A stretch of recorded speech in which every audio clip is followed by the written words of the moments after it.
நான் வாழ்த்துகிறேன். இது நல்ல மீண்டுமாக நம்முடைய சங்கீத பகுதி தியானத்திற்குள்ளாக நாம் செல்ல இருக்கிறோம். கர்த்தர் விசேஷ கிருபைகளை நமக்கு தந்திருக்கிறார். இந்த சங்கீதங்கள் எல்லாம் தியானிக்கும்படியாக இன்னும் அதிகமாக ஆண்டுடைய வார்த்தை கற்றுக்கொள்ளும்படியான ஒரு பெரிய கிருபை இந்த நாட்கள்ல திரியேக தேவன் நமக்கு கொடுத்து வருகிறார். அதன் அடிப்படையில சங்கீதங்களுடைய பார்ட் 2 பகுதியை இந்த நாளில முடிவுக்கு கொண்டு வருகிறோம். அதாவது இந்த நாளில 5வது நாள். இந்த 5வது நாளில சங்கீதம் 87 நாம் தியானிக்க இருக்கிறோம். மிக ஒரு அருமையான சங்கீதம். நீங்கள் சற்று கவனமாக கவனிக்கும்படியாக அன்போடு நான் கேட்டுக்கொள்கிறேன். சங்கீதம் 87 7 வசனங்கள் இருக்கிறதை நீங்கள் பார்க்கிறீர்கள். ஆகவே யாராச்சும் ஒரு சத்தமாக படிங்க பார்க்கலாம். சங்கீதம் 87. கோராகின் புத்திரருக்கு ஒப்புவிக்கப்பட்ட பாட்டாகிய சங்கீதம். அவர் அஸ்திபாரம் பரிசுத்த பர்வதங்களில் இருக்கிறது. கர்த்தர் யாக்கோபின் வாசஸ்தலங்கள் எல்லாவற்றை பார்க்கிலும் சியோனின் வாசல்களில் பிரியமாயிருக்கிறார். தேவனுடைய நகரமே, உன்னை குறித்து மகிமையான விசேஷங்கள் வசனிக்கப்படும். சேலா. என்னை அறிந்தவர்களுக்குள்ளே ராகாபையும் பாபிலோனையும் குறித்து பேசுவேன். இதோ, பெலிஸ்தியரிலும் தீரியரிலும் எத்தியோப்பியரிலும் கூட இன்னான் அங்கே பிறந்தான் என்றும், சியோனை குறித்து இன்னான் அதிலே பிறந்தான் என்றும் சொல்லப்படும். உன்னதமானவர் தாமே அதை ஸ்திரப்படுத்துவார். கர்த்தர் ஜனங்களை பேரெழுதும் போது இன்னான் அதிலே பிறந்தான் என்று அவர்களை தொகையிடுவார். சேலா. எங்கள் ஊற்றுகள் எல்லாம் உன்னில் இருக்கிறது என்று பாடுவாரும் ஆடுவாரும் ஏகமாய் சொல்லுவார்கள். அன்பானவர்களே, இந்த சங்கீதம் 87 நீங்கள் பார்க்கிற பொழுது அநேக வேளையில தவறாக புரிந்து கொள்ளப்பட்ட சங்கீதம். மட்டுமல்ல, அநேகர் இந்த சங்கீதங்களை குறித்து ஒரு தியானத்தை மேற்கொள்ள சற்று முடியாத நிலைமைகளை காணப்படுகிற ஒரு சங்கீதம். எல்லாவற்றிற்கும் மேலாக பரிசுத்த ஆவியானவர் எப்படி இந்த வேத வாக்கியங்களை எழுதும்படியாக அந்தந்த ஆசிரியர்களுக்கு ஏவி எழுதப்பட்டதோ அதை மிக அழகாக வெளிப்படுத்துகிற ஒரு சங்கீதம். மட்டுமல்ல, வருங்காலத்திலே எதிர்காலத்துல இந்த எஸ்கட்டாலஜி என்று சொல்கிறோமே, வருங்காலங்களில் நடக்க போகிற நிகழ்வுகளை ஏறக்குறைய கிறிஸ்து பிறப்பதற்கு 1000 ஆண்டுகளுக்கு முன்பதாகவே எழுதப்பட்ட ஒன்று. மட்டுமல்ல, இன்று வரை நடைபெறுகிற காரியங்களை தீர்க்க தரிசனமாக மிக அழகாக எழுதின ஒரு மிக மிக முக்கியமான சங்கீதம் தான் அந்த சங்கீதம் 87. 7 வசனங்கள் இருக்கிறது. ஆனால் மிக அருமையான விளக்கங்களை கொண்டிருக்கிற ஒரு வெளிப்பாட்டை கொண்டிருக்கிற சங்கீதம். அப்ப இந்த சங்கீதம் 87 பின்னணி என்று பார்க்கிற பொழுது இது ஒரு முக்கியமான சங்கீதம். இதை யார் எழுதினார்கள் என்பது தெரியாது. கோராகின் புத்திரர்களுக்கு எழுதப்பட்டது. கோராகின் புத்திரருக்கு ஒப்புவிக்கப்பட்ட பாட்டாகிய சங்கீதம். ஆகவே அந்த கொயர் டீமுக்காக கொடுக்கப்பட்ட ஒரு சங்கீதம். இங்கே ஆலயம் என்று வருகிறது சாலமோன் கட்டின ஆலயம். அதாவது சாலமோன் தாவீதின் மகன். அவன் இஸ்ரவேலுடைய 3வது ராஜா.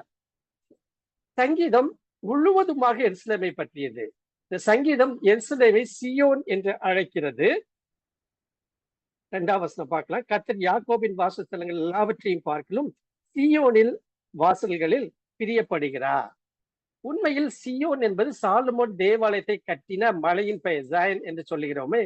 யூதர்கள் தேவன் இந்த மலையில் வசிப்பதாக அவர்கள் நினைத்தார்கள். அது பூமியில் அவருடைய வீடு என்று அவர்கள் நினைத்தார்கள். தேவன் பரிசுத்தர் என்று அவர்கள் அறிந்தபடியினாலே சியோன் நகரும் பரிசுத்தம் என்று நினைத்தார்கள். எனவே அவர்கள் சியோன் மலையை பரிசுத்த மலை என்று கூட அழைத்ததை நாம் பார்க்க முடியும்.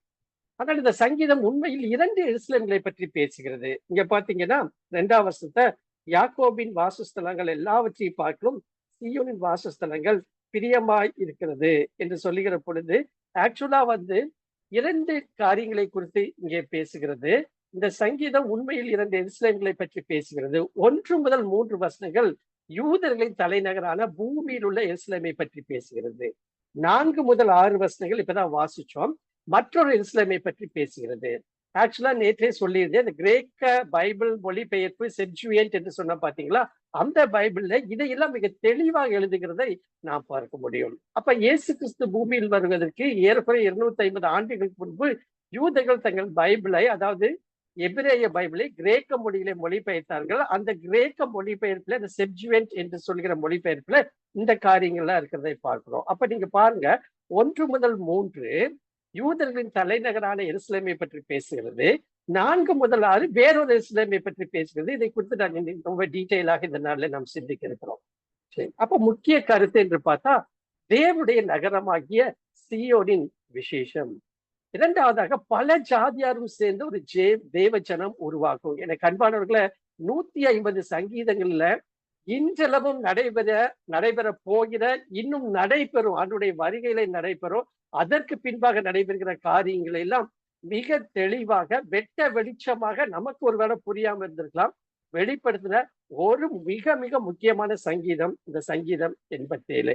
அதாவது தெரிந்து கொண்ட மக்கள் அல்ல, தேவ ஜனங்கள் என்று அழைக்கப்படுகிற இஸ்ரவேல் மக்கள் அல்ல, யூத ஜனங்கள் மட்டுமல்ல, இவர்களோடும் சேர்ந்து முழு உலகத்தில் இருக்கிற மக்களும் கிறிஸ்துவை ஏற்றுக்கொண்டு ரட்சிக்கப்படுவார்கள் என்கிற காரியத்தை சொல்லுகிற ஒரு மிக முக்கியமான சங்கீதம். அதனாலதான் ஆண்டவராகிய இயேசு கிறிஸ்துவை நாம் சொல்லுகிற பொழுது வேதம் சொல்லுகிறது அவர் உலக ரட்சகர் என்று சொல்லி. அப்ப ஒன்று நீங்க பாருங்க, தேவன் தெரிந்து கொண்ட சீயோனின் விசேஷம். அதாவது வசனம் 1 முதல் 3 வரை இருக்கிற காரியங்களை நம்ம பார்க்கிறோம். அப்ப தேவன் தெரிந்து கொண்ட சீயோன் விசேஷம் என்னவென்று பார்த்தால், சீயோன் என்ற தேவனுடைய நகரத்தில் அவர் அஸ்திபாரம் கட்டி இருக்கிறார். அதுதான் இங்க வசனத்துல நம்ம பார்க்கிறோம். அவர் அஸ்திபாரம் பரிசுத்த பர்வதங்களில் இருக்கிறது. தேவன் கட்டப்போகும் தேவனுடைய ராஜ்யத்தின் தலைநகராக எழுத்தின்படியாக இந்த சீயோன் நகரம் கிறிஸ்துவின் 1000 வருட அரசாட்சியில் இருக்கும். அதே போல பரலோக ராஜ்யமாகிய நித்திய ராஜ்யத்தில் ஆவிக்குரிய சீயோன் நகரமாகிய விசுவாசிகள் அல்லது கிறிஸ்துவின் சபையாகிய மனவாட்டி தலைநகரமாகவும் அஸ்திபாரமாகவும் இருக்கும். அப்பொழுது இந்த சீயோன் நகரை குறித்து விசேஷமாக பேசப்படும். ஏசாயா 28:16 யாராச்சும் வாசிங்க, கொஞ்சம் டக்கு டக்குன்னு வாசிக்கணும். ஏசாயா 28:16.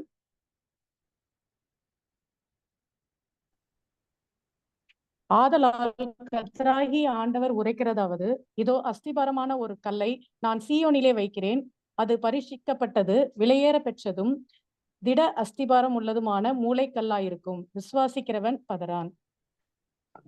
1 பேதுரு 2:4 முதல் 6. மனுஷனால் தள்ளப்பட்டதாயினும் தேவனால் தெரிந்து கொள்ளப்பட்டதும் விலையேற பெற்றதுமாய் இருக்கிற ஜீவனுள்ள கல்லாகிய அவரிடத்தில் சேர்ந்தவர்களாகிய நீங்களும் ஜீவனுள்ள கற்களைப் போல ஆவிக்கேற்ற மணியாகவும் இயேசு கிறிஸ்து மூலமாக தேவனுக்கு பிரியமான ஆவிக்கேற்ற பலிகளை செலுத்தும்படி பரிசுத்த ஆசாரிய கூட்டமாகவும் கட்டப்பட்டு வருகிறீர்கள். அப்ப நீங்க பாருங்க, வசனம் 1 முதல் 3, அதாவது சங்கீதம் 87ல 1 முதல் 3 எதை குறித்து பேசுனா யூதர்களின் தலைநகராம எருசலேமை பற்றி பேசுகிறது. வசனங்கள் 4 முதல் 6 சபையை பற்றி பேசுகிறது. சபை என்பது கடவுளின் நகரம் அல்லது தேவனின் நகரம், அவர் வாசம் பண்ணுகிற இடம் என்று நம்ம வைத்துக் கொள்வோம். அப்ப அதுதான் புதிய எருசலேம்.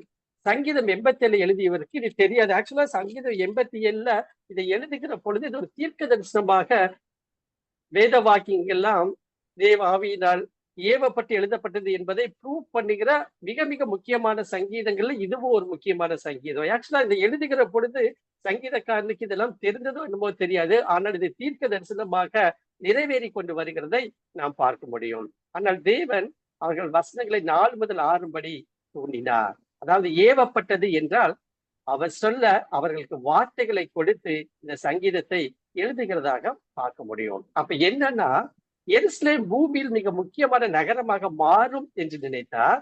புதிய எருசலேம் மிக முக்கியமான நகரமாக இருக்கும் என்று தேவன் அறிந்திருந்தார். ஆனால் அது பூமியில் இருக்காது, தேவன் வாழும் பரலோகத்தில் இருக்கும். இதைத்தான் நாம் பரம எருசலேம் என்று சொல்லுகிறோம். வசனம் 4 முதல் 6 ரொம்ப வித்தியாசமான வசனங்க. இதை நீங்க நானே வாசிக்கிறேன் பாருங்க. என்னை அறிந்தவர்களுக்குள்ளே ராகாபையும் பாபிலோனையும் குறித்து பேசுவேன். இதோ பெலிஸ்தியரும் சீரியரும் எத்தியோப்பியர்களும் கூட இன்னான் அங்கே பிறந்தான் என்றும் சீயோனை குறித்து இன்னான் அதிலே பிறந்தான் என்றும் சொல்லப்படும். உன்னதமானவர் தாமே அதை ஸ்திரப்படுத்துவார். பல்வேறு நாடுகளை பற்றி தேசங்களை சொல்லுகிறார். இன்னார் இந்த இடத்துல பிறந்தான் என்றும் இன்னார் இடத்துல பிறப்பான் என்றும் சொல்லுகிறார். உன்னதமான தேவன் தாமே அதை ஸ்திரப்படுத்துவார். மிக ஒரு காம்ப்ளிகேட்டடாக கொடுக்கப்பட்டிருக்கிற விஷயம். ஆனால் இதற்குள்ளாக மிகப்பெரிய ஒரு ஆழமான சத்தியம், அதாவது அந்த கிரேட் கமிஷன் என்று சொல்லுகிற அந்த பிரதான கட்டளை நிறைவேற்றுகிற அம்சம் அந்த நாட்களிலேயே இந்த சங்கீதக்காரனால் கொடுக்கப்படுகிறதை, ஆவியானவர் மூலமாக கொடுக்கப்படுகிறதை நாம் பார்க்க முடியும். பாருங்களேன், 6ஆம் வசனம். கர்த்தர் ஜனங்களை பேரெழுதும் போது இன்னான் அதிலே பிறந்தான் என்று அவர் தொகையிடுவார். சேலா. இந்த சேலா ரொம்ப முக்கியம். இப்பதான் சேலாங்கிற வார்த்தையை நான் யூஸ் பண்ணிட்டு இருக்கேன். ரொம்ப முக்கியம். அப்ப இந்த பகுதியை நாம் சற்று நிறுத்தி நிதானமாக சங்கீதம் பாடும்போது அவர்கள் எப்படி தியானிக்கிறார்களோ அதே போல நாமும் தியானிப்பது மிக மிக நல்லது. அப்ப இந்த வசனங்கள் சபையை பற்றி கூறுகிறதை பார்க்கிறோம். சங்கீதத்தை எழுதியவருக்கு நமது சபையை பற்றி தெரியாது. உலகம் முழுவதிலும் இருந்து மக்கள் யூதர்களாக மாறி வருவதாக அவர் நினைத்தார். இது அநேகமாக உண்மையாக இருக்கலாம். ஆனால் வேதத்தின் புதிய ஏற்பாடு சங்கீதம் 75 மீண்டும் கூறுகிறது. அது சபையை பற்றி கூறுகிறது. கலாத்தியர் 4:26 இந்த வசனங்களை நீங்க வீட்டுல போய் கண்டிப்பா படிச்சு பார்ப்போம். அப்ப என்ன அர்த்தம்னு கேட்டீங்கன்னா, உலகம் முழுவதிலும் இருந்து மக்கள் திருச்சபைக்கு வருவார்கள். இப்ப 4 முதல் 6 வசனம் வாசிக்கும் போது வந்த நாடுகள்லாம் இருக்கு பாத்தீங்களா, அதை நான் உங்களுக்கு சுட்டி காட்ட விரும்புகிறேன். ராகாப் என்கிற வார்த்தை வருகிறது பாத்தீங்களா, இது எகிப்து. பாபிலோன் என்று சொல்கிறோமே, இது தற்காலிக ஈராக். பெலிஸ்தியா என்று சொல்லுகிறோமே, இது பாலஸ்தீனம். 4 முதல் 6 இந்த வார்த்தையெல்லாம் வருது. தீரு பட்டணத்தை சொல்றோம் பாத்தீங்களா, அது இன்றைய லெபனான். மற்றும் எத்தியோப்பியா என்று சொல்கிறோம் பாத்தீங்களா, சூடான். என்ன அர்த்தம்னா, இந்த நாடுகள் எல்லாம் இஸ்ரவேலுக்கு அருகிலுள்ள நாடுகள் மட்டுமல்ல, இவைகள் எல்லாம் அந்த நாட்கள்ல இஸ்ரவேலின் எதிரி நாடுகள், ஏன் இன்றும் எதிரி நாடுகளாக கூட இருக்கிறதை நாம் பார்க்க முடியும். அப்ப பாருங்க, இதை போன்ற ஒரு வெளிப்பாடை சங்கீதக்காரன் அந்த நாட்களிலேயே இந்த சங்கீதத்தின் மூலமாக கொடுக்கிறதை நாம் பார்க்க முடியும். இங்க பாருங்க, இப்ப வசனம் 4:6 தேவன் நம்மோடு கூட பேசுகிறார். எருசலேமில் பிறந்த அனைவரும் அவருடைய புத்தகத்தில் இருப்பதாக அவர் கூறுகிறார். அதைத்தான் என்ன சொல்றாரு, எருசலேமில் பிறந்தார் என்றால் என்ன? அது மீண்டும் பிறந்தார் என்று பொருள். அப்படின்னா என்ன அர்த்தம்னா, விசுவாசியாக மாறுகிற ஒரு அனுபவம், அல்லது நம்ம புரிந்து கொள்ளும்படியாக சொல்லப்பட வேண்டும் என்று சொன்னால் born again எக்ஸ்பீரியன்ஸ். நாம் மீண்டுமாக கிறிஸ்துவுக்குள்ளாக பிறக்கிற அனுபவம். ஒவ்வொரு கிறிஸ்தவரின் பெயரும் கடவுளின் புத்தகத்தில் உள்ளது. அவர் அவற்றில் எதையும் மறக்க மாட்டார். இந்த மனிதன் அங்கு பிறந்தான் என்று சொல்வதில் இங்க இருக்கு பாருங்க, இந்த மனிதன் அங்கே பிறந்தான் 4ஆம் வசனத்துடைய பிற்பகுதி, இன்னான் அங்கே பிறந்தான் என்றும் இருக்கு பாத்தீங்களா. அந்த இந்த மனிதன் அங்கு பிறந்தான் என்று சொல்வதில் அவை அனைத்தும் அடங்கும். 6ஆம் வசனத்தில் இதன் பொருள் நான் எப்படி போட்டுக்கணும் அப்படின்னா, நான் அங்கு பிறந்தேன்.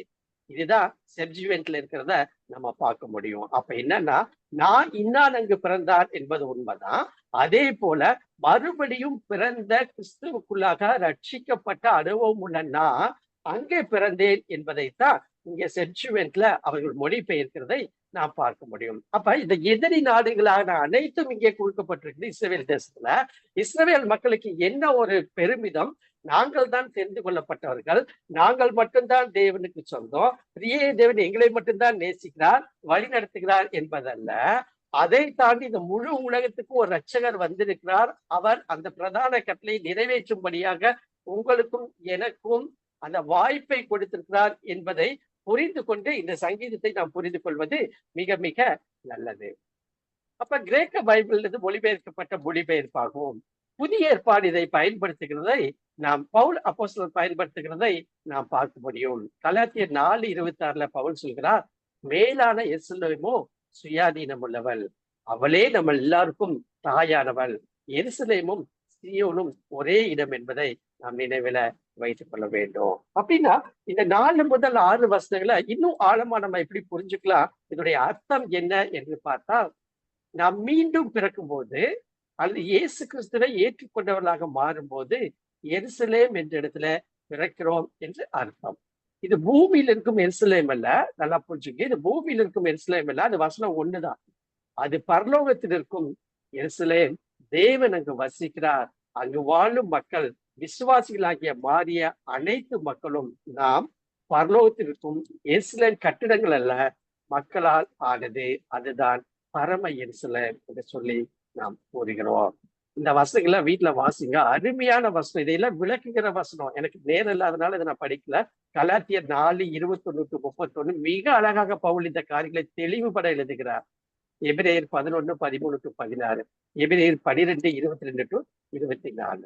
அப்ப 2வது பார்க்கிறோம், பல தேசத்தாரும் இணைந்த புதிய சீயோன். சங்கீதக்காரன் அந்த நாட்களில நினைத்து கூட பார்த்திருக்க மாட்டார். பல தேசத்தை சேர்ந்தவர்களும் இயேசு யோவான் 3:3, 5 முதல் 7 வசனங்கள் சொன்ன மறுபடியும் இது வந்து நிக்கதோமு கிட்ட பேசின பகுதி. யோவான் 3:3, 5-7 ஒரு மறுபடியும் பிறவாவிட்டால் சொல்லுகிற அந்த வசனம். மறுபடியும் பிறக்கும் அனுபவத்தின் மூலம் ரட்சிக்கப்பட்ட ஜனமாக மாறி ஆவிக்குரிய சியோன் என்ற புதிய சியோன் நகரமாக உருவாக்கி பரலோகத்தில் வந்து சேரும் போது இன்னான் அதிலே பிறந்தான் என்று சொல்லப்படும். அதுதான் இங்க வருகிற சங்கீதம் 87:5 வசனம். இவ்விதமாக மறுபடியும் பிறந்தவர்கள் கர்த்தருடைய ஜீவ புஸ்தகத்தில் பேர் எழுதப்பட்டவர்களாக இருப்பார்கள். இதை குறித்து தான் நாம் வெளிப்படுத்தல் 20:15 முக்கியமான வசனம், வெளிப்படுத்தல் 21-27 வசனங்களில் வாசிக்கிறோம். இப்படி பல தேசத்தார் பாஷைக்காரர்கள் தேவன் வாசம் செய்யும் பரிசுத்த ஜனமாக இணைந்து உருவாக்கி நித்தியமாக வாழப்போவதை இந்த புதிய எருசலேம் அந்த புதிய சியோன் என்று உருவகப்படுத்தி எழுதப்பட்டுள்ளது. இந்த சத்தியம் எபிரேயர் 12:22-24 வெளிப்படுத்தின விசேஷம் மனப்பாடமா தெரிஞ்ச வசனம் தான். 7-9 யாராச்சும் வாசிங்க. வெளிப்படுத்தின விசேஷம் 7-9 வசனங்களும் விளக்கப்பட்டதில்லை. நாம் தெரிந்து கொள்ளலாம். இவைகளுக்கு பின்பு நான் பார்த்தபோது இதோ சகல ஜாதிகளிலும் கோத்திரங்களிலும் ஜனங்களிலும் பாசைக்காரர்களிலும் இருந்து வந்ததும் ஒருவனும் எண்ணக்கூடாததுமான திரளான கூட்டமாகிய ஜனங்கள் வெள்ளை அங்கியை தரித்து தங்கள் கைகளில் குருத்தோலையை பிடித்து சிங்காசனத்திற்கு முன்பாகவும் ஆட்டுக்குட்டியானவருக்கு முன்பாகவும் நிற்க கண்டேன். இந்த ஸ்லைட்லயே இந்த புதிய சியோனை குறித்து பல தேசத்தாரும் ஆண்டவரை தொழுது கொள்ள வருவார்கள் என்று சொல்லி ஏறக்குறைய 5 வசனங்கள் கொடுத்திருக்கிறேன். வீட்டுல படிங்க. இப்பொழுது வெளிப்பட்டது 7-9 ஒரு சங்கீதம் 87:4-6 வசனம் கொடுக்கப்பட்டுள்ள வசனத்தின் ஒரு தீர்க்கதரிசன நிறைவேறாக வருகிறதைத்தான் இப்ப நம்ம வாசிச்சோம். ஜீவ தண்ணீரின் ஊற்று வசனம் 7. எங்கள் ஊற்றுகள் எல்லாம் என்னில் இருக்கிறது என்று பாடுவாரும் ஆடுவாரும் ஏகமாய் சொல்லுவார்கள். இவ்விதமாக ரட்சிக்கப்பட்ட புதிய ஜாதியாக தேவ மக்களிடத்திலிருந்து தேவனின் ஜீவ தண்ணீராகிய ஊற்று புறப்படும் என்றும் அதை குறித்து மிகுந்த சந்தோஷம் பரலோகத்தில் உண்டாகும் என்றும் இந்த வசனத்தில் சொல்லப்பட்டது. இந்த நித்திய ஜீவன் தரும் தண்ணீரின் ஊற்றாகிய பரிசுத்த ஆவி அல்லது பரிசுத்த ஆற்றை குறித்து வேதத்தில் பல வசனங்கள் குறிப்பிடப்பட்டிருக்கிறதை நாம் வாசித்து அதை அறிந்து கொண்டு நிச்சயமாகவே இப்பேற்பட்ட கிருபை நமக்கு கிடைத்திருக்கிறபடியினால நாம் ஆண்டவரை துதித்து மகிழ்ச்சி அடையலாம். இந்த வசனங்கள்லாம் நீங்க வீட்டுல போய் வாசிக்கலாம். அப்ப நீங்க பாருங்க, உங்களுக்கு மிக சுருக்கமா இந்த காரியத்தை நான் உங்களுக்கு சொல்லிக் கொடுக்க விரும்புகிறேன். சங்கீதம் 87 எதிர்கால சம்பவங்களின் சுருக்கமான வரலாறு. இது ஒரு தீர்க்க தரிசனமாக எழுதப்பட்ட சங்கீதம். அப்ப எதிர்கால சம்பவங்கள் எப்படியாக இருக்கும் என்று பார்க்கிற பொழுது, இஸ்ரவேல் தேசம் ஒரு நாள் உலகம் முழுவதிலும் இருந்து வரும் மக்களின் தாயகமாக எப்படி இருக்கும் என்பதை சங்கீதம் 87 விவரிக்கிறது. சீனாய் மலையில் கடவுள் இஸ்ரவேலை தம்முடைய மக்களாக தெரிந்தெடுத்தார். ஜயன் என்று சொல்கிறோம். என்றொரு மலையில் அவர் தனது மக்களின் தலைநகரான எருசலேமை நிறுவினார். எருசலேம் கடவுளுக்கு பிரியமான நகரம். ரொம்ப முக்கியமான சென்டென்ஸ் இது. எருசலேம் கடவுளுக்கு பிரியமான நகரம். மேலும் அவர் அதை இஸ்ரவேலில் உள்ள மற்ற எல்லா இடங்களை விட அதிகமாக நேசிக்கிறார். இது ஒரு மகிமையான இடம். குடிமக்கள் மற்றும் வெளிநாட்டினர் இன்று வரும் கொண்டாடப்படுகிற ஒரு இடம். கடவுளின் நகரத்தின் மக்கள் தொகை கணக்கெடுப்பை கணக்கில் எடுத்துக் கொள்ளலாம். மேலும் ஒரு காலத்தின் கடவுளின் மக்களுக்கு தீங்கு விளைவித்த மற்றும் எருசலேமை தாக்கிய நாடுகள் இப்போது குடிமக்களாக ஏற்றுக்கொள்ளப்படுகிறார் என்பதை சங்கீதக்காரன் வெளிப்படுத்துகிறார். இப்ப பாருங்களேன், இங்க வருகிற நாடுகளை குறித்தெல்லாம் ஏற்கனவே நான் உங்களுக்கு சொல்லி காண்பித்து விட்டேன். இப்ப இன்னும் கொஞ்சம் டீட்டெயிலா பாக்குறோம். எகிப்தும் பாபிலோனும் இங்க இருக்கு பாருங்க. 4 வசனம். என்னை அறிந்தவர்களுக்குள்ளே ராகாபையும் பாபிலோனையும் குறித்து பேசுவேன் அப்படிங்கிறது பாருங்க. அதே போல எகிப்தும் பாபிலோனும் இரண்டும் கொடூரமான அரசியல் சக்திகளாகும். இஸ்ரவேல் நாட்டின் தொடர்ச்சியான எதிரிகளாக இருந்த பெலிஸ்தியர்கள் இப்போது அவர்களோடு கூட இணைந்து கொள்ளும்படியாக வந்துவிட்டார்கள். சிறந்த நிலையற்ற வர்த்தக பங்காளிகளான தீரியர் இப்போது ஒரு பூர்வீக இடமாக மாறி வருகிறது. எத்தியோப்பியராகிய தொலைதூர மக்கள் கடவுளின் புதிய நகரத்தில் சேர்க்கப்பட்டுள்ளனர். அப்படின்னா இந்த உலகம் முழுவதும் சுவிசேஷம் அறிவிக்கப்பட்டு இந்த ஆண்டவராக இயேசு கிறிஸ்துவை ஏற்றுக்கொண்டு ஒருவர் சகோதர சகோதரிகளாக மாறுகிற அனுபவத்தை தான் இப்ப நான் பேசிட்டு இருக்கிறேன். உலகம் முழுவதிலிருந்து வரும் மக்கள் சகோதரர்கள் என பாவிக்கப்படுகிறார்கள். கடவுளின் நகரமான எருசலேமுக்கு பகிரப்பட்ட விசுவாசத்தால் ஒன்றுபட்டுள்ளனர். ஒரே மாதிரியான இனம் அல்லது தேசியம் இல்லாவிட்டாலும் தேவனின் நகரத்தில் உள்ள அனைத்து மக்களும் சமமாக கருதப்பட்டனர். இதைத்தான் நம்ம பார்க்கிறோம். இதை நிறைவேறதுதான் அப்போஸ்தலர் 2ஆம் அதிகாரத்துல அந்த மேல் வீட்டறையில பசுத்தாவியானவர் பகிரங்கமாய் மக்கள் மத்தியில இறங்குற வேலையில எத்தனையோ நாடுகள் அங்கு குறிக்கப்படுறத பாத்தீங்களா? அதெல்லாம் சங்கீதம் 87 நிறைவேறுதல். அவர்கள் எல்லாம் பசுத்தாவியானவர் பிரத்யேகமாக ஆங்காங்கு வந்திருந்த அநேக ஜாதிகள் மேல், அநேக மக்கள் மேல், அநேக கூட்டத்தின் மேல், அநேக நாடுகளிலிருந்து வந்தவர்கள் மேல் பிரத்யேகமாக இறங்கினார். அன்று முதல் அவர்கள் வாழ்க்கை மாறப்பட்டது. திருச்சபை சரித்திரத்துல ஒரு வித்தியாசமான ஒரு டிரான்ஸ்பர்மேஷன், ஒரு பேரடைம் ஷிஃப்ட் உருவாகிறத சரித்திரத்துல நம்ம அப்போஸ்தலர் நடபடிகள் 1 முதல் 28 வசனங்களை, 28 அதிகாரங்களை வாசிக்கிற பொழுது இதை தெளிவாக புரிந்து கொள்ள முடியும். சரி, அப்ப நீங்க பாருங்க, இதையெல்லாம் நம்ம மனதிலே வைத்துதான் நாம் பார்க்கிறோம். இதை நீங்க வீட்டுல படிக்கலாம். அப்ப நீங்க பாருங்க, ஏகப்பட்ட வசனங்கள் இருக்கிறது. ஆகவே இதை நீங்கள் மனதில வைத்துக் கொள்ளுங்கள். ஒரு தேசம், சரி, ரோம நூற்றுக்கணக்கானோர், சமாரியர்கள் மற்றும் கிரேக்கர்கள் அனைவரும் இயேசுவை பின்பற்றினார். இந்த பிராக்கெட்ல இருக்கிற வசனம் தான் முக்கியம். அதுதான் அதை ரிலேட் பண்ணும். ரோம புறவன மக்கள் மீது அனுதாபம் கொண்டனர். யூதர்கள் அன்றைய நாளில ஒருவரை ஏற்றுக்கொள்ளும்படியாக, இன்றும் ஏற்றுக்கொள்ளும்படியான சமாதான சூழ்நிலைகள் வருகிறது. பாவியின் சிநேகிதன் என்று சொல்கிற ஆண்டவரை பற்றி நாம் சொல்லவே வேண்டாம். அவர் மன்னிக்கிறதுக்கு தயை பெறுகிற தேவன். அதாவது ஆண்டவராகிய இயேசு கிறிஸ்து தனது வாழ்க்கையில் புவியியல், மொழி, ஜியோகிராபிக்கல், லிங்குவிஸ்டிக் அல்லது தார்மீக நல்லொழுக்கத்தின் அடிப்படையில் அல்ல, மாறாக அவரது மக்கள் அவருக்கு பகிரப்பட்ட விசுவாசத்தின் மூலம் ஒரு தேசத்தை கட்டி எழுப்புவார்.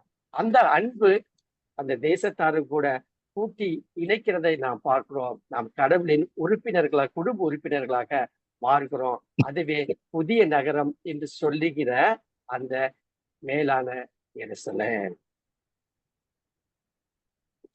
இப்ப நீங்க பாத்தீங்கன்னா, குறிப்பிட்ட ஒரு டைமுக்குள்ள ஏன் இந்த இஸ்ரவேல் மக்களை குறித்து, இஸ்ரவேல் தேசத்தை குறித்து ஆண்டவர் இப்பேற்பட்ட ஒரு ஒரு ஒரு அன்பை, ஒரு வைராக்கியத்தை வைத்திருக்கிறார் அப்படின்னு பாத்தீங்கன்னா, நம்ம அநேக வேலைகள்ல இதை குறித்து யோசிப்பதே கிடையாது. தேர்ந்தெடுக்கப்பட்ட ஜனம் அப்படி நம்ம அதோட முடிச்சிடுறோம். ஆண்டவர் அதிகமாக நேசித்தார், அது ஆண்டவர் விரும்புகிற ஒரு கூட்டம் அப்படி இல்லை. ஆனா அப்படி இல்லைங்க. பிரத்யேகமாக இஸ்ரவேல் ஜனத்தை குறித்த மிக பெரிய ஒரு வெளிப்பாடு பழைய ஏற்பாட்டிலையும் சரி, புதிய ஏற்பாட்டில் நிறைவேறுதலையும், இன்று வரை என்ன நடக்கும், இனிமேல் என்ன நடக்கும் என்பதை வேதம் மிக தெளிவாக பழைய ஏற்பாடு, புதிய ஏற்பாடு முதல் வெளிப்படுத்தின விசேஷம் முடிகிற வரை ஆதியாகமம் தொடங்கி குறிப்பிடப்பட்டிருக்கிறதை நாம் பார்க்கிறோம். எனக்கு குறிப்பிட்டிருக்கிற கால நேரத்தின் அடிப்படையில இஸ்ரவேல் தேசத்தை குறித்து நான் உங்களுக்கு சற்று காண்பித்து கொடுக்க விரும்புகிறேன்.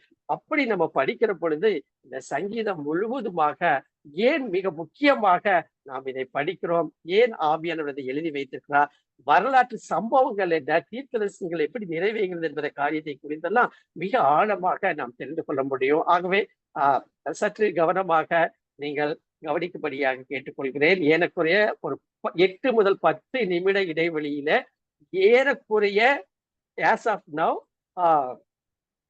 ஒரு 4500, ஏறக்குறைய ஒரு 5000 ஆண்டு வரலாற்றை நாம் சீர்தூக்கி பார்க்கிறோம். ஆகவே கொஞ்சம் கவனமாக நீங்கள் கவனிக்கும்படியாக அன்போடு நான் கேட்டுக்கொள்கிறேன்.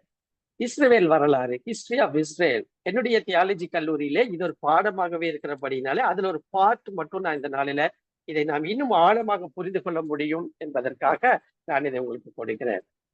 இஸ்ரேல் நிறுவப்படுதல் ஒரு சுருக்கமான வரலாறு. The establishment of Israel, a brief history.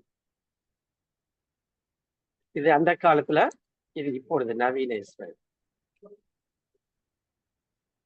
தற்காலத்து இஸ்ரவேலர்கள் கிமு 1800 எபிரேயர் என்று அழைக்கப்பட்டார்கள்.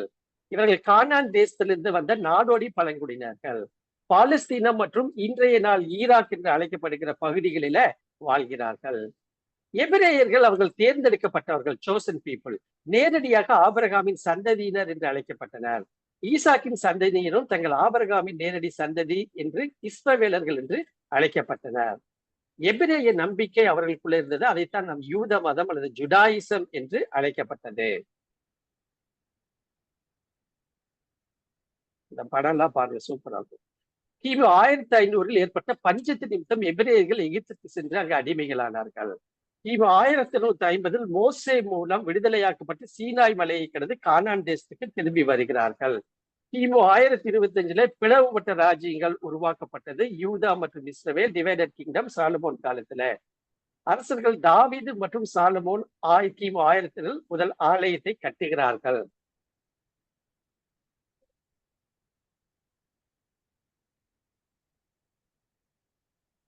கிமு 586 பாபிலோனியர்களால் சிறைபிடிக்கப்பட்டு அடிமைத்தனத்திற்குள்ளாக கொண்டு போகப்பட்டார்கள். முதலாவது ஆலயம் அளிக்கப்பட்டது. முதல் புலம்பெயர்தல், இதுக்கு பேர் டயஸ்போரான்னு பேரு. ஏறக்குறைய 5 முதல் பழைய ஏற்பாட்டிலே அவர்கள் அந்த ஒவ்வொரு இடத்தை விட்டு பெயர்ந்து அடிமைகளாக சென்றிருக்கிறார்கள். மட்டுமல்ல வேறு நாட்டினுள்ள படையெடுத்து அவர்களை கொண்டு செல்கிற காரியங்கள்லாம் வேதத்திலே கொடுக்கப்பட்டிருக்கிறது. கிமு 530 பாபிலோன் பாரசீக ஆட்சி வந்தது கோரேஸ் காலத்துல. கிமு 300 பெர்சியர்கள் எபிரேயர்கள் மீண்டும் ஆலயம் கட்ட அனுமதித்தனர். இரண்டாவது ஆலயம் கட்டப்படுகிறதை பார்க்கிறோம்.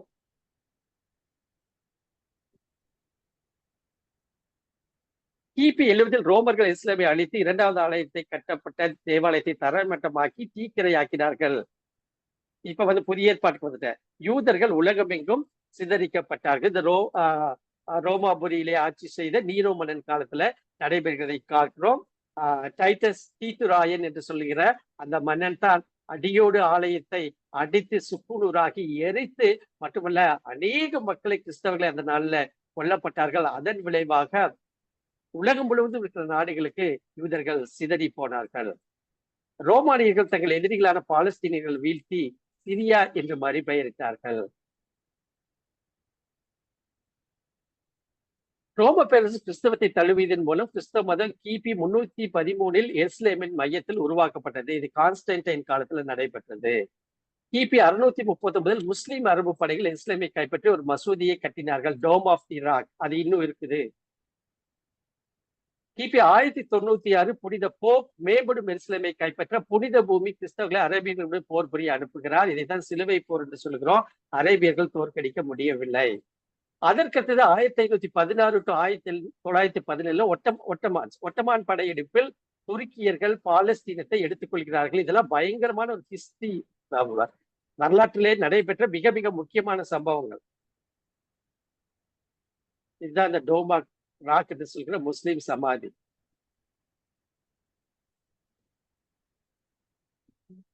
முஸ்லிம் மசூதி, மன்னிக்கவும். கிபி 1008 பின்பகுதியில் ஜியோனிசம் என்ற கூட்டமைப்பு ஐரோப்பிய யூனியன் கிறிஸ்தவர்களால் பாலஸ்தீனாவில் உருவாக்கப்பட்டது. இதன் விளைவாக ஐரோப்பிய தேசம் முழுவதில் உள்ள யூதர்கள் அநேக பாடுகளுக்கு உட்படுத்தப்பட்டார்கள். யூதர்கள் தங்களுக்கென காலனிகளையும் தேவாலயங்களையும் உருவாக்கி கொண்டனர். எங்க போனாலும் இதை அவங்க செஞ்சாங்க. நாடு முழுவதும் போனாலும், எந்த நாட்டுக்கு அகதிகளாக போனாலும். ஒட்டமான் பேரரசு முதலாம் உலக போரில் ஒரு மைய சக்தியாக இருந்தது. பிரான்ஸ், ரஷ்யா, கிரேட் பிரிட்டன் மற்றும் இறுதியில் அமெரிக்காவை உள்ளடக்கிய நட்பு நாடுகளுக்கு எதிராக ஜெர்மனி மற்றும் ஆஸ்திரியா, ஹங்கேரியுடன் இணைந்து போராடியது. சரிங்களா? இதுக்கு பேரு கலிபோலி மற்றும் குட் ஆகிய இடங்களில் இந்த முக்கியமான போர்களை செய்ததை நம்ம வரலாற்றை படித்திருக்கிறோம். இது பால்ஃபர் டிக்ளரேஷன் ரொம்ப ரொம்ப முக்கியம். இரண்டாம் உலக போர் 1930 முதல் 40, அதாவது நாஜிக்கள் ஆட்சி காலத்துல எழுச்சி ஏற்பட்டது. பல யூதர்கள் பாலஸ்தீனத்திற்கு தப்பி ஓடினார்கள். ஆனால் பாலஸ்தீனாவில் யூதர்கள் குடியேற்றம் தடை செய்யப்பட்டது. அதனால அவங்க என்ன செஞ்சாங்கன்னா, அவங்களை குடியேறியவர்களா ட்ரீட் பண்றதா அல்லது அகதிகளா ட்ரீட் பண்றதா அப்படிங்கிற நிலையில கிறிஸ்தவர்கள் துன்புறுத்தப்பட்டதை நாம் பார்க்கிறோம். அரசாங்க சலுகைகள் மறுக்கப்பட்டதை பார்க்க முடிகிறது. இரண்டாம் உலக போரின் விளைவாக பாலஸ்தீனம் 1947 ஐக்கிய நாடுகள் சபையிடம் ஒப்படைக்கப்பட்டது. சரி, 1947 ஐக்கிய நாடுகள் சபை பகிர்வு திட்டம் ஐநா பாலஸ்தீனத்தை பிரித்தது. ஒன்று யூத அரசு, மற்றொன்று அரபு நாடு என்று மாறுகிறதை பார்க்கிறோம். எந்த ஒரு பகுதியும் அரேபியர்கள் யூதர்களுக்கு கொடுக்க விரும்பவில்லை. இந்நிலையில் எதிர்த்தே நின்றார்கள். இப்பொழுது நடைபெறுகிற நிலவரமும் அதுதான். சரி, அப்ப அரபு இஸ்ரேலிய போர் ஆகிய நாடுகள் என்னென்ன நடந்துச்சு அப்படிங்கிற காரியங்களை நான் இங்க கொடுத்திருக்கிறேன். நீங்க தயவு செய்து வீட்டுல படித்து பார்க்கும்படியாக அன்போடு நான் கேட்டுக்கொள்கிறேன். இது ரொம்ப முக்கியம். 1956 எகிப்து சூயஸ் கால்வாயை தேசியமயமாக்குச்சு. 1860 இந்தியன் காலனிகளுக்கு பயன்படுத்துவதை பிரிட்டன் இந்த பயன்பாட்டை தடுத்து அடைத்தது. ஆகவே இஸ்ரேல் சூயஸ் கால்வாயை பயன்படுத்தக்கூடாது என்று எகிப்து அடைக்கிறது. இதனாலதான் சண்டையே வந்துச்சு. இஸ்ரேல், பிரிட்டன் மற்றும் பிரான்ஸ் ஒன்று சேர்ந்து எகிப்தை தாக்கியது. இறுதியில் ஐநா போர் நிறுத்தத்தை அறிவித்தது. சரித்திர சம்பவங்கள் இதெல்லாம். சரி, 1964 ரொம்ப முக்கியம், நமக்கு அறிந்த ஒன்றுதான் PLO உருவாக்கம், பாலஸ்தீனியன் லிபரேஷன் ஆர்கனைசேஷன். உங்களுக்கு நல்லா தெரியும், இவர் பார்த்தால யாருன்னு தெரியும், யாசர் அரஃபத். விடுதலை அமைப்புக்கு முதன்மை இலக்கு பாலஸ்தீனிய அரேபியர்களுக்கான அரசு உருவாக வேண்டும். இதன் தலைவராக யாசர் அரஃபத் இருந்தார். 1967 6 நாள் போர் இஸ்ரேல் வான்வழி தாக்குதலை நடத்தி எகிப்தின் சில பகுதிகளை அழிக்கிறது.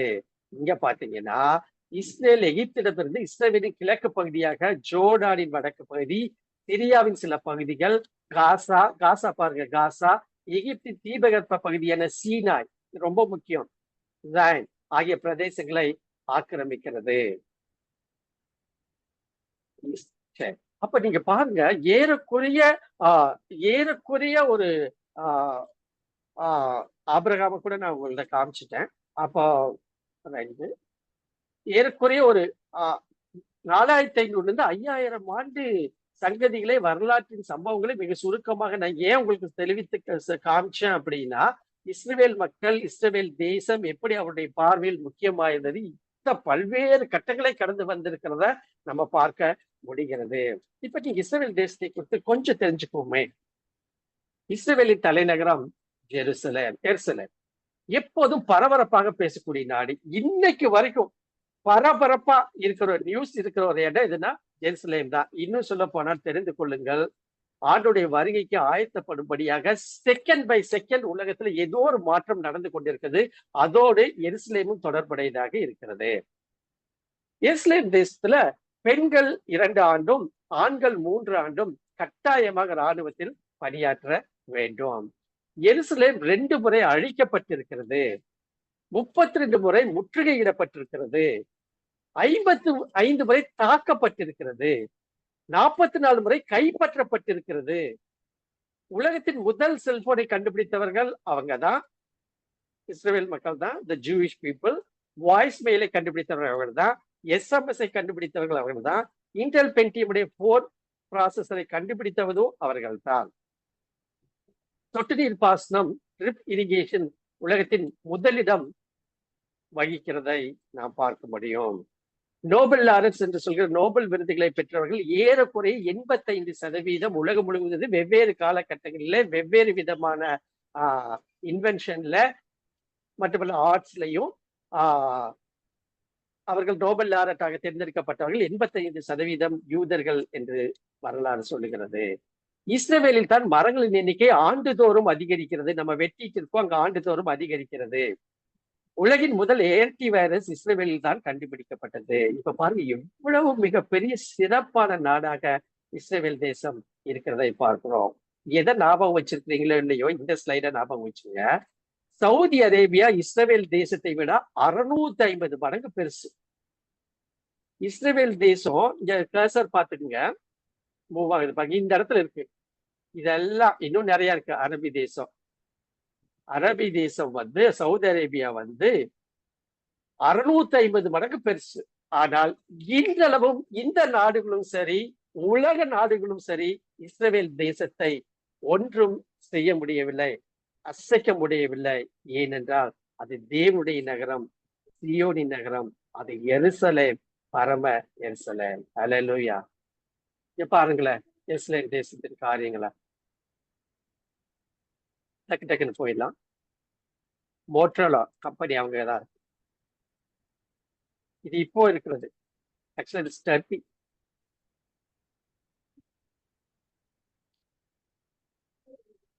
உலகத்திலேயே அதிக செக்யூரிட்டி போர்ஸ் இருக்கிற ஒரே ஒரு, உலகத்திலேயே ஈவன் அமெரிக்கன் பிரசிடென்ட் கூட கிடையாது.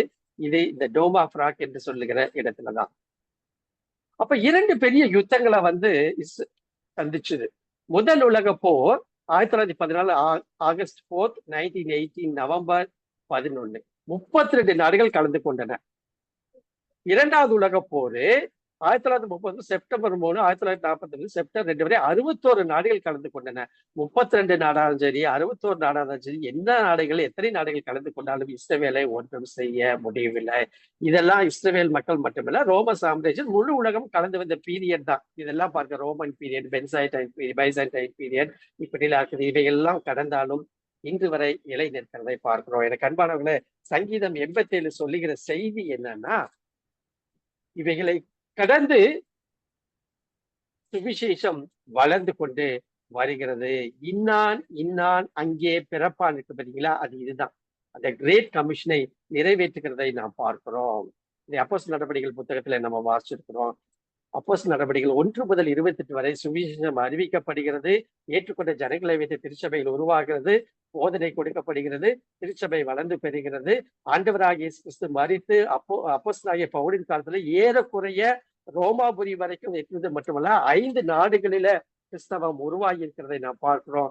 அதை இணைக்கிற வசனங்கள் தான் இந்த அப்போஸ்தலர் நடவடிக்கைகள் புத்தகம். இதை பார்த்தீங்கன்னா எவ்வளவு தூரம் கிரேட் கமிஷன் நிறைவேறுகிறது என்பதை நாம் பார்க்க முடியும். தொடர்ந்து இன்றளவும் ஊழியங்கள் நடைபெற்றுக் கொண்டு வருகிறது. தீர்க்க தரிசனம் நிறைவேறுகிறது.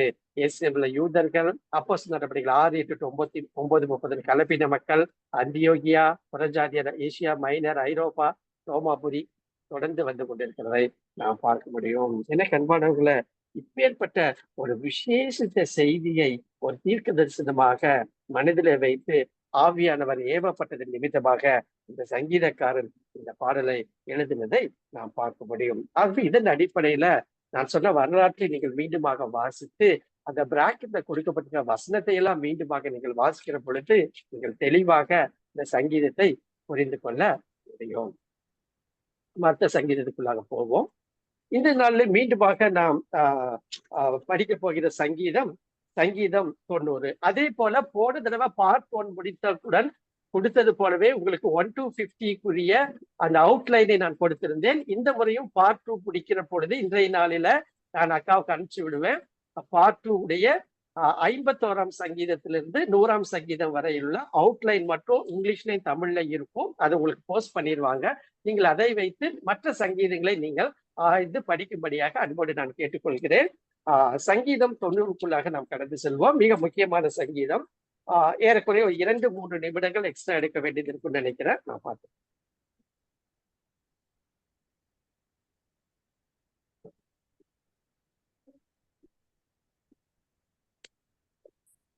சங்கீதம் 90 இது மிகவும் ஒரு பரிச்சயமான சங்கீதம் என்பதை நாம் அறிந்திருக்கிறோம்.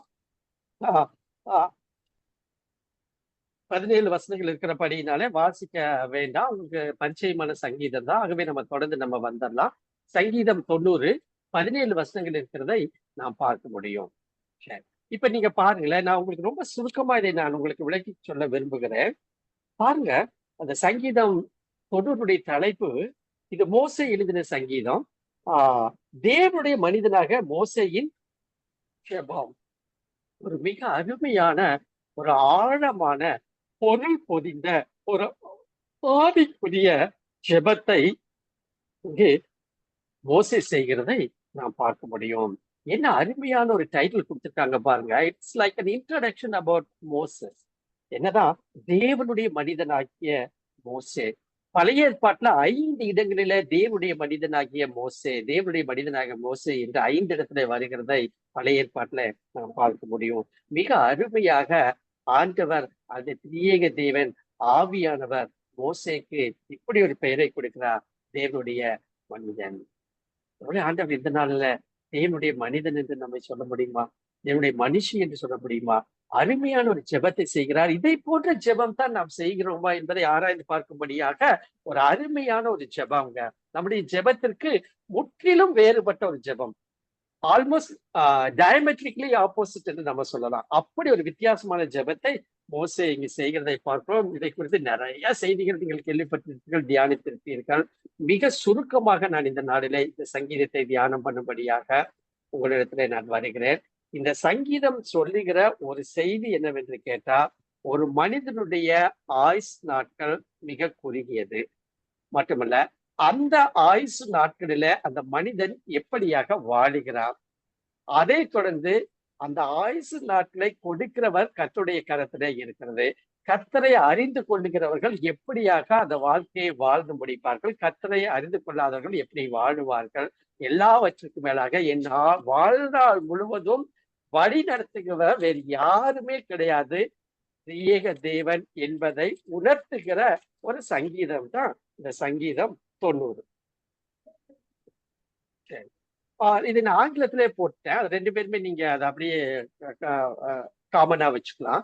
இந்த சங்கீதத்துல ஆங்கிலத்துல ரொம்ப நல்லா இருக்கும். இந்த சங்கீதத்துல நீங்க பாத்தீங்கன்னா இங்க வந்து தேவன் என்று சொல்கிற வார்த்தை தேவரீர்னு வந்து பாருங்க. ஆண்டவரே தேவரீர் தலைமுறை தலைமுறையாக எங்களுக்கு அடைக்கலமானவர். சங்கீதம் 90:1 சொல்லிட்டு இருக்கேன். சரிங்களா? இப்படி பார்க்கும்போது இது தேவரீர் அல்லது லார்ட் என்று வருகிறத பாத்தீங்கன்னா சங்கீதம் இந்த சங்கீதத்தை எழுதின மோசே தேவன் யார் என்பதை நன்றாக எழுந்தார். அவர் வந்து லார்ட் எழுதினாரு அப்படின்னா அதுல பயங்கர பொருள் இருக்கும்னு அர்த்தம். நம்மளுக்கு தெரியும். அப்ப இந்த லார்ட் என்கிற வார்த்தை 3 விதத்துல அல்லது தேவன் அல்லது தேவரீர் என்கிற வார்த்தை இந்த சங்கீதத்துல 3 வித்தியாச முறையில ஆங்கில பைபிள் எழுதி இருக்கும். இங்க தேவரீர் தான் இருக்கும். ஒண்ணு பாருங்க, இந்த லார்ட் LORD, அடுத்தது கேப்டல் LORD லார்ட், அடுத்தது காட். 3மே வித்தியாசமாக வருகிற இடத்துல அதற்கேற்ற பொருளையுடைய சங்கீதம். ஆங்கிலத்துல நீங்க வீட்டுல போய் படிச்சு பாருங்க. சரிங்களா? அப்ப 3 different words mentioning the Lord which says different things or exposition with respect to the situation or occasion. சரிங்களா? அப்ப நீங்க பாருங்க, உதாரணத்துக்கு they are different, 3 different words in Hebrew Bible. Hebrew is the language that Jews spoke when they wrote the Psalms. Jews are people who were born from Abraham, Isaac, and Jacob and their children.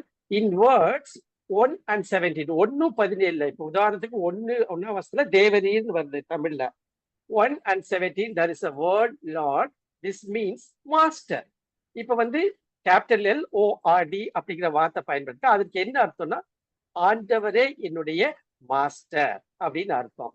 அதே போல 13ல LORD இருக்கும் with 4 capitals. சரிங்களா? இதுக்கு வந்து Jehovah Jehovah அப்படின்னு அர்த்தம். ஐ ஆம். சரியா? அதே போல 2:17 வசனம் 2 வசனம் 17 காடின் பயன்படுத்தப்பட்டிருக்கும். அதுக்கு பேரு ஏலோகிம். அப்ப நீங்க பாருங்க, மாஸ்டர், ஜெகோவா, எலோகிம், இந்த வார்த்தைக்கெல்லாம் நீங்க பொருளை தேடினீங்கன்னா இந்த சங்கீதத்தை மிக பொருள் உள்ளதாக நாம் தியானிக்க முடியும். அப்ப இது தேவனுடைய மனிதனாகிய மோசேயின் ஜெபம். இந்த சங்கீதத்துக்கு தேவனுடைய மனிதனாகிய மோசேயின் ஜெபம் என்று பெயரிடப்பட்டுள்ளது. ஆனால் பஞ்சாகமத்தில் பெட்டாட்டிவ், யாத்திராகமம் 15 மற்றும் உபாகம் 32 வேறு 2 பாடல்கள் மோசே பாடி இருக்கிறார். நீங்க வீட்டுல போய் பாசுங்க. உபாகம் 33 இஸ்ரவேல் கோத்திரங்கள் ஆசீர்வாதங்களை குறித்து பாடுகிறது, மோசே பாடுகிறதை பார்க்கிறோம். சரிங்களா?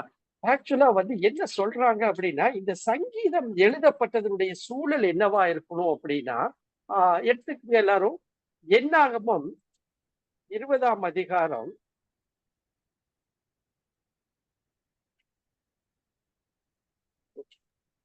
என்னாகமம் 20 வசனங்களை வாசிக்க நேரம் இல்லை, நான் அப்படியே சொல்லிடுறேன். ஆக்சுவலி என்னாகமம் 20ஆம் அதிகாரத்துல நம்ம பார்க்கிறோம் மேரிபா என்கிற இடத்துல மோசே அந்த கற்பாரை அடித்து அந்த கீழ்ப்படியாமையை வெளிப்படுத்தின இடம். இந்த அதிகாரத்துல ஆரோன் மரணம் அடைகிற சம்பவம் எல்லாம் நடைபெறுகிறது. அப்ப மோசையின் வாழ்க்கையில் ஏதேனும் ஒரு குறிப்பிட்ட காலத்துடன் நாம் இதை தொடர்பு படுத்தினால் என்னாகும் 20 விவரிக்கப்பட்டுள்ள காலகட்டம் என சில வரலாற்று ஆசிரியர்கள் கருதுகிறார்கள். வரலாற்று பின்னணி என்னாகும் 23 பதிவு செய்யப்பட்டுள்ள சம்பவங்கள். அது என்னன்னா மோசையின் சகோதரி மிரியாமின் மரணம், மோசே வனாந்தத்தில் கற்பாரை அடித்த சம்பவம் பின்னால வர்றது, 20ஓடு கூட பின்னாலே வர்றதை சேர்த்துக் கொள்வோம். அது அவரை வாக்குத்தத்தம் பண்ணப்பட்ட தேசத்திற்கு நுழைய விடாமல் தடுத்தது மற்றும் மோசையின் சகோதரன் ஆரோனின் மரணம். இவைகள் எல்லாம் மனதிலை வைத்துதான் இந்த சங்கீதத்தை ஒரு ஜெபமாக மோசே எழுதுகிறதை நாம் பார்க்க முடியும். முக்கிய கருத்து ரொம்ப முக்கியம், நான் ஏற்கனவே சொல்லிட்டேன் சாரம்சத்தை. ஆதியும் அந்தமுமான தேவனே நிலையற்ற மனிதனுக்கு அடைக்கலாம். நான் ஏற்கனவே சொன்னேன், ஒரு நிலையற்ற உலகத்திலே வாழ்ந்து கொண்டிருக்கிறோம். நிலையற்ற மனிதனுக்கு இந்த சங்கீதம் சொல்லுகிற செய்தி ஆதியும் அந்தமுமான தேவனே அடைக்கலாம், அவரை தவிர வேறு யாரும் இல்லை. மனிதன் தன் வாழ்க்கையின் தன் சொற்ப நாட்களை கணக்கிட்டுக் கொள்ளும் தேவ அறிவை பெற வேண்டும். ஆண்டவர் நமக்கு கொடுத்த அந்த வாழ்நாளை நான் எப்படி பயன்படுத்த வேண்டும் என்பதை நான் அறிந்து கொள்ள வேண்டும். அப்படிங்கிறதுக்கு எனக்கு ஒரு தேவ அறிவு தேவைப்படுகிறது. அதை ஒவ்வொரு விசுவாசியும் பெற்றுக்கொள்ள வேண்டும் என்பதை குறித்து தான் இந்த சங்கீதம் பேசுகிறது.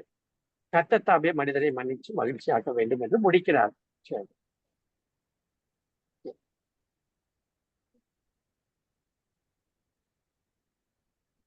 அதைத்தான் நம்ம இப்போது பார்க்கிறோம்.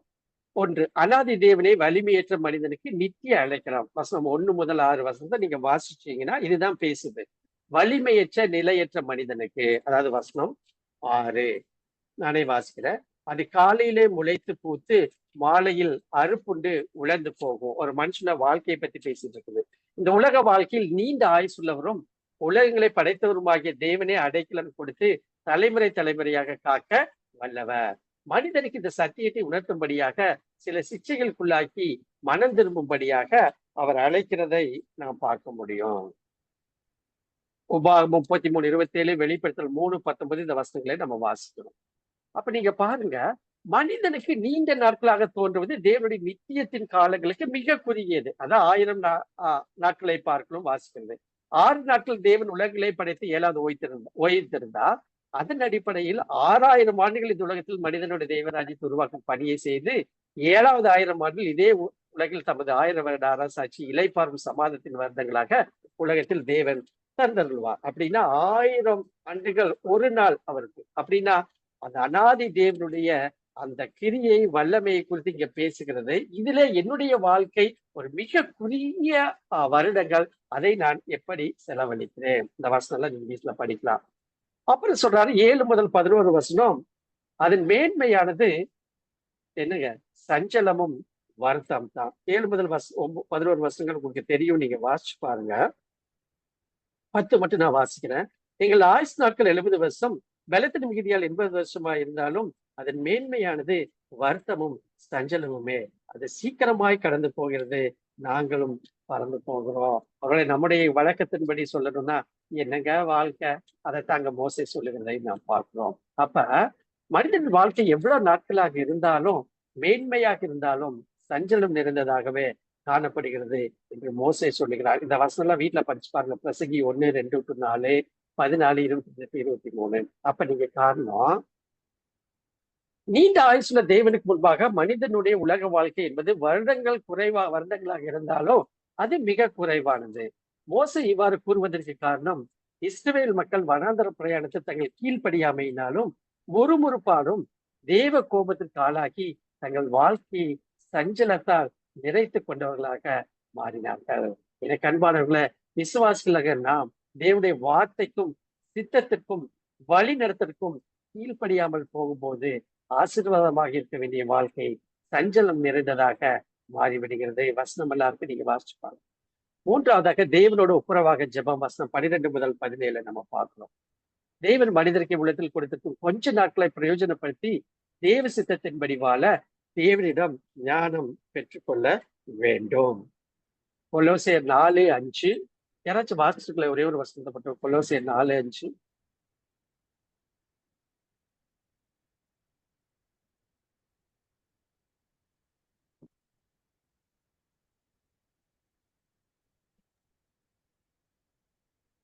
புறம்பே இருக்கிறவர்களுக்கு முன்பாக ஞானமாய் நடந்து காலத்தை பிரயோஜனப்படுத்திக் கொள்ளுங்கள்.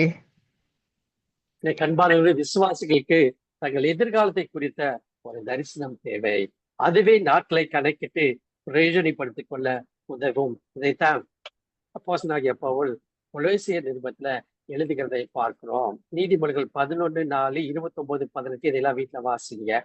தேவனே, நீதான் எங்களுக்கு ஒரு கிருபையால் மகிழ்ச்சி உண்டாக்க செய்ய வேண்டும் என்று மோசே தனது ஜெபத்துடன் இந்த சங்கீதத்தை முடிக்கிறதை பார்க்கிறோம். இந்த வசனங்களை வீட்டுல வசிச்சு பாருங்க. ஏசாயா 56:12, ஆபகுக் 3:2. சரி, அப்ப இந்த சங்கீதத்தை தியானிக்கிற பொழுது மிக முக்கியமாக ஒரே ஒரு வசனத்தை மட்டும் நான் சற்று ஆழமாக உங்களுக்கு கற்றுக் கொடுக்க விரும்பினேன். அந்த ஒரு வசனம் மட்டுமே இந்த 17 வசனத்திற்கு ஒரு சாரம்சமாக இருக்கும் என்கிறபடியினாலும் மட்டுமல்ல, இந்த வேத தியானத்தை நாம் மேற்கொண்டு வருகிறோம். நிச்சயமாகவே ஆண்டவர் நம்முடைய வாழ்க்கையை பார்க்கிறார். நம்முடைய வாழ்க்கையின் அடிப்படையில் தான் அனைத்து காரியம் செய்யப்படுகிறது. ஆண்டவர் அதன் அடிப்படையிலேயே நம்மை பார்க்கிறார். ஆகவே நம்முடைய வாழ்க்கை எப்படியாக இருக்க வேண்டும் என்பதை படம் பிடித்து காட்டுகிற இந்த சங்கீதம் 90 கூட உங்களுடைய என்னுடைய வாழ்க்கை எப்படி இருக்கிறது என்று ஆராய்ந்து பார்த்து ஒரு நல்ல ஒரு அப்படிப்போடு கூட நாம் இந்த பார்ட் 2வை நம்ம முடிக்க இருக்கிறோம். ஆகவே சற்று கவனிக்கும்படியாக நான் அன்போடு உங்களை நான் கேட்டுக்கொள்கிறேன்.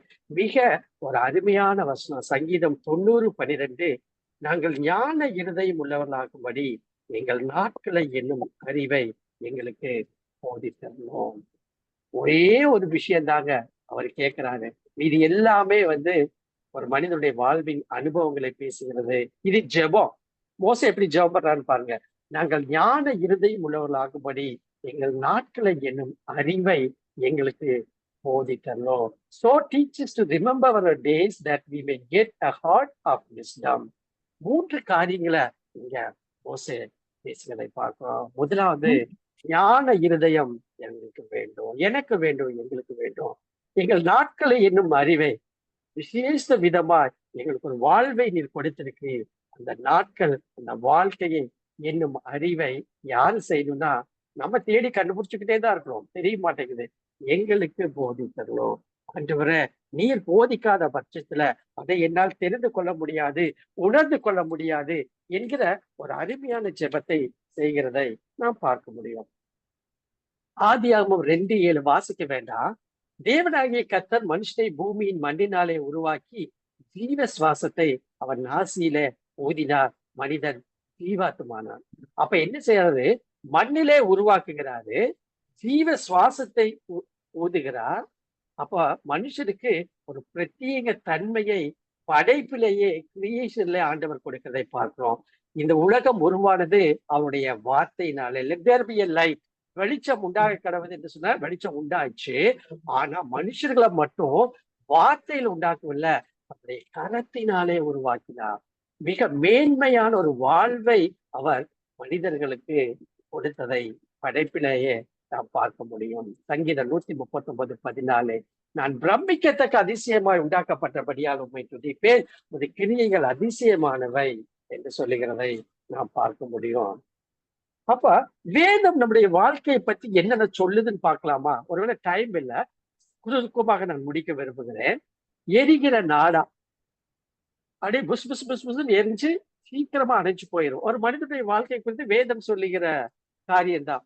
அஞ்சற்காரரின் ஓட்டம். அந்த நாட்கள்ல போஸ்ட்மேன் அந்த லெட்டரை பிடித்து கொண்டு அப்படியே ஓடி போய் அந்த வீட்டாரிடம் கொடுப்பாராம். அப்படி போல கண்ணிமிக்கிற நேரத்துல ஓடி முடிக்கிற ஒரு ஓட்டம். புகையை போல, ஒரு புகை பாருங்க, அப்படியே வரும், பிளாஷ் ஆகும், போயிடும். ஒரு புகையை போல ஒரு மனிதனுடைய வாழ்க்கை முடிவடைகிறது. நிழலை போல தெரியும், அப்புறம் அப்படியே மறைஞ்சிடும். அப்ப இந்த கொஞ்சம் மியூட் பண்ணிருங்க. நாம் நித்தியத்தை குறித்து எப்போது சிந்தித்திருக்கிறோம்? அப்ப இதுதான் ஒரு மனுஷனுடைய வாழ்க்கை. இதுல இந்த நித்தியத்தை குறித்து நாம் எப்போது சிந்தித்திருக்கிறோம் அப்படின்னு யோசித்து பார்க்க அழைக்கப்படுகிறோம். நம்முடைய வாழ்க்கை குறித்த தெளிவான அறிவு அநேக வேளையில நமக்கு இருப்பது இல்லை. பிரசங்கி 3:11 இதெல்லாம் வாசிங்க, டைம் இல்ல. 1 கொரிந்தியர் 2:9, சங்கீதம் 139:16 சொன்னாரு, என் கருவை உம்முடைய கண்கள் கண்டது. ஆகவே ஆண்டவர் தொடர்ந்து நம்மை பார்க்கிறவராக இருக்கிறார், நம்ம அக்குறை உள்ளவராக இருக்கிறார். படைப்பிலேயே தம்முடைய கரங்களால் உருவாக்கி ஒரு மேன்மையை கொடுத்து இந்த உலகத்திலே வைத்திருக்கிறார். அது அநேக வேளையில இதை குறித்ததான சிந்தனை நமக்கு அற்று போய் விடுகிறதை நாம் பார்க்க முடியும். நம்முடைய உலக வாழ்க்கையில் வேதம் நமக்கு கொடுக்கிற பேர் என்னன்னு தெரியுங்களா? Alien, pilgrim, foreigner, Stranger, visitor, traveller. தமிழ்ல அஞ்ஞானிகள், பரதேசிகள், கூடாரவாசிகள், நிலையற்றவர்கள், இன்னும் பயங்கரமா வன்கண்ணர்கள்.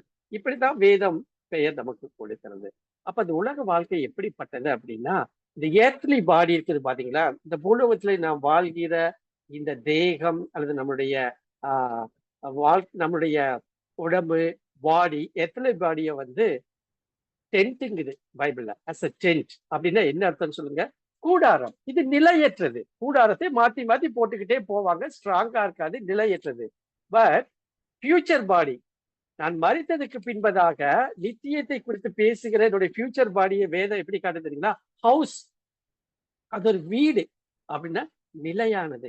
அப்ப நிலையற்ற உலகத்திலே வாழ்ந்து கொண்டிருக்கிற நாம் நிலையானதை குறித்து அநேக வேளையிலே சிந்திக்காமல் இருந்து விடுகிறோம் என்பதை குறித்து தான் தெளிவோட பேச விரும்புகிறேன். 2 கொரிந்தியர் 5:1, பூமிக்குரிய கூடாரமாகிய நம்முடைய வீடு அழிந்து போனாலும் தேவனால் கட்டப்பட்ட கைவேலை இல்லாத நித்திய வீடு பரலோகத்தில் நமக்கு உண்டென்று அறிந்திருக்கிறோம். யோவான் 14:12, என் பிதாவின் வீட்டில் அநேக வாசஸ்தலங்கள் உண்டு. அப்படி இல்லாதிருந்தால் நான் உங்களுக்கு சொல்லி இருப்பேன், ஒரு ஸ்தலத்தை உங்களுக்காக ஆயத்தம் பண்ண போகிறேன். ஆவியானவர் இந்த நாள்ல நம்மோடு கூட பேசி கொண்டிருக்கிறார். ஒருவேளை என்னுடைய வாழ்க்கை எப்படிப்பட்டதா இருக்குது, இந்த உலக வாழ்க்கையில் நான் எப்படி வாழ்ந்து கொண்டிருக்கிறேன், நித்தியத்தை குறித்து சிந்திக்கிற அனுபவம் உண்டா என்பதை குறித்தெல்லாம் நாம் ஆராய்ந்து பார்க்கும்படியாக அழைக்கப்படுகிறோம். எனக்கு அன்பானவர்களே, நம்முடைய வாழ்க்கை கிறிஸ்துவுக்குள் நிலைநிறுத்த நாம் 2 முக்கியமான காரியங்களை நாம் கற்றுக்கொள்ள வேண்டும். இந்த சங்கீதத்தின் அடிப்படையில் தான் நாம் கற்றுக்கொள்ள போகிறோம். ஒண்ணு, நாம் நிலையற்ற உலகத்தில் இருக்கிறோம். அதிக நாட்கள் நாம் இந்த உலகத்தில் வாழப் போவதில்லை. மரணம் நிச்சயம். ஆகவே உலகத்தோடு ஒட்டி வாழ நமக்கு அவசியம் இல்லை. ரோமர் 12:1-2 நமக்கு தெரிஞ்ச வசனம். சங்கீதம் 39:4. கர்த்தாவே, நான் எவ்வளவாய் நிலையற்றவன் என்று உணரும்படி என் முடிவையும் என் நாட்களின் அளவு இவ்வளவு என்பதையும் எனக்கு தெரிவியும். சங்கீதம் 90:12. இதான் இப்ப நம்ம தியானித்து வருகிற பகுதி. நாங்கள் ஞான இருதயம் உள்ளவர்களாகபடி எங்கள் நாட்களை என்னும் அறிவை எங்களுக்கு போதித்தரும். 2வது ஒன்றை நாம் கற்றுக்கொள்ள வேண்டும். பரலோக வாழ்வோடு ஒப்பிட்டு பார்க்கையில் இந்த உலக வாழ்க்கை மிக குறைவான மதிப்பீடு உள்ளது. ஒண்ணு, நாம் நிலையற்ற உலகத்திலே வாழ்கிறோம். அதிக நாட்கள் இந்த உலகத்தில் வாழப் போவதில்லை.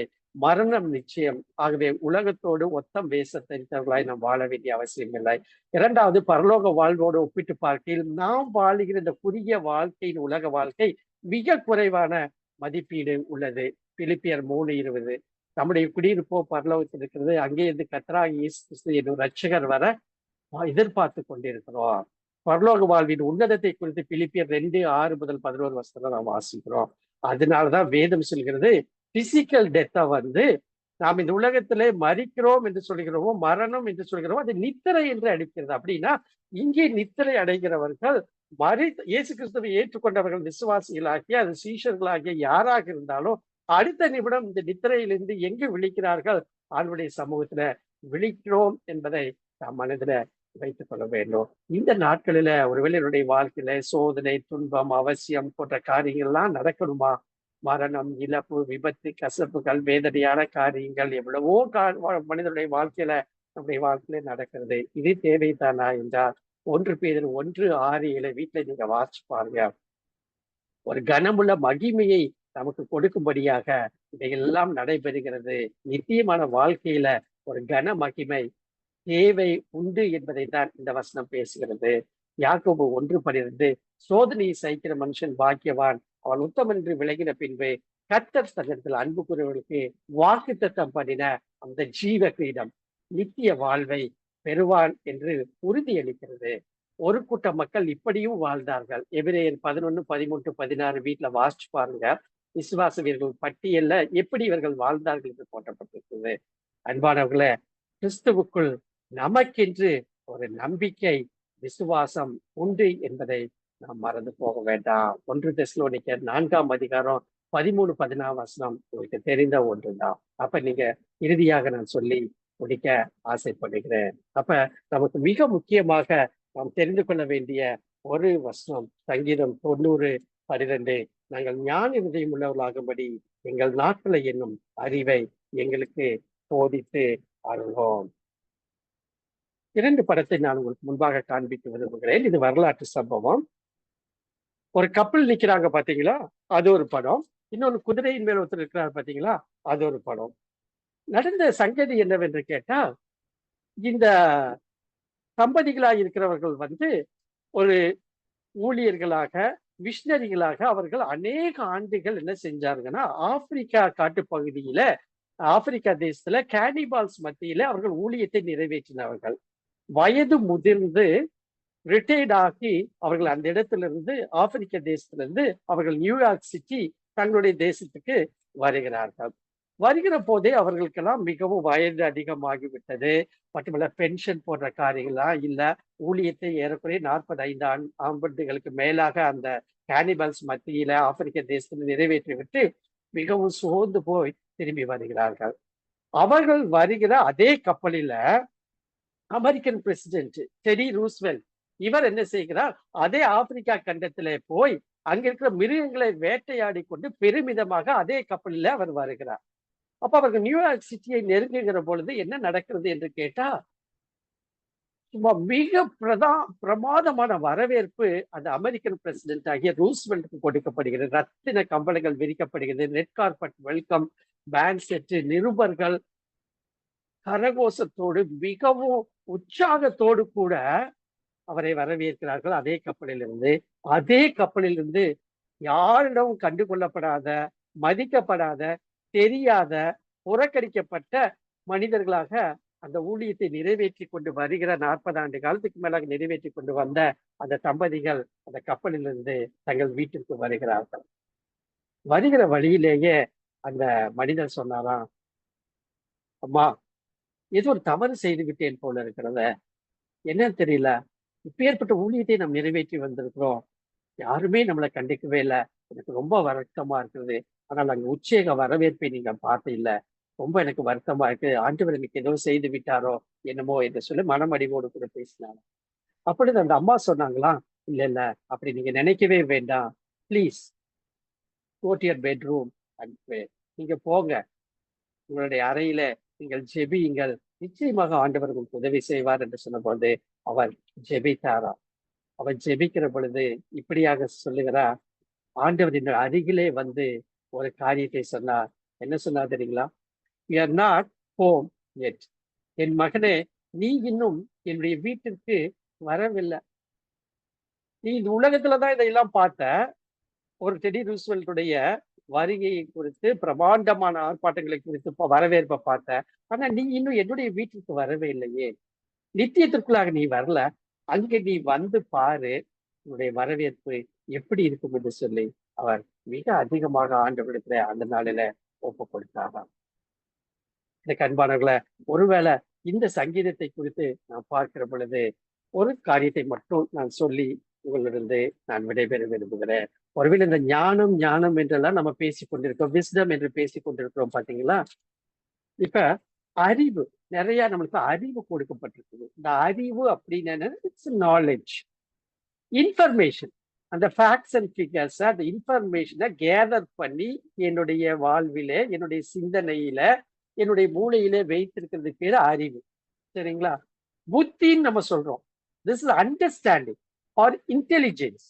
இது என்னன்னா அண்டர்ஸ்டாண்டிங் இன்ஃபர்மேஷன்.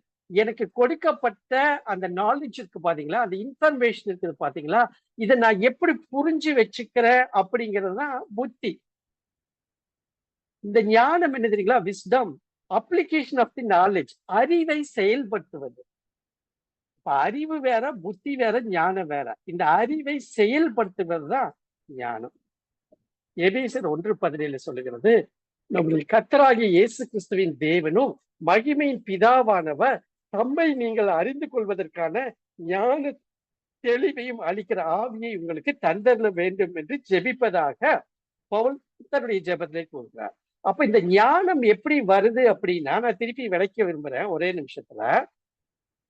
நம்முடைய கர்த்தராகிய இயேசு கிறிஸ்துவின் தேவனும் மகிமையின் பிதாவானவர் தம்மை நீங்கள் அறிந்து கொள்வதற்கான, அப்ப இயேசு கிறிஸ்துவின் பிதாவாகிய தேவனை நான் அறிந்து கொள்வேன் அப்படின்னா அந்த ஞானம் எனக்கு கிடைக்கிறது, தெளிவு எனக்கு கிடைக்கிறது, அந்த ஸ்பிரிட் ஆவி எனக்குள்ளாக வருகிறது. ஏதோ நான் தேடுகிற என்னுடைய வாழ்க்கையின் அனுபவங்கள், நான் கண்டுபிடிக்கிற என்னுடைய படிப்பு, என்னுடைய அறிவு, என்னுடைய வாழ்க்கையினுடைய அனுபவம், இவையெல்லாம் இல்லைங்க. ஞானம் ஆண்டவர் தான் கொடுக்க முடியும். அவரை அறிந்தால் அதன் மூலமாக கிடைக்கிறது என்பதை மிக தெளிவாக அப்போஸ்தலனாகிய பவுல் இங்கே சுட்டி காட்டுகிறதை நாம் பார்க்க முடியும். ஆகவே எனக்கு அன்பானவர்களை, இந்த நாளில நாம் எப்படி ஞானம் உள்ளவர்களாக நாம் காணப்படுகிறோம் என்பதை ஆராய்ந்து பார்த்து ஆண்டுடைய சமூகத்துல நம்மை ஒப்பு கொடுப்பது மிக மிக முக்கியமான ஒன்றாக காணப்படுகிறது. நான் முடிக்கிறேன். சங்கீதம் 90:12. நாங்கள் ஞான இருதயம் உள்ளவர்களாகும்படி எங்கள் நாட்களை என்னும் அறிவை எங்களுக்கு போதித்தரலாம். எங்களை அதிகமாக நேசித்து வழி நடத்துகிறீங்களா?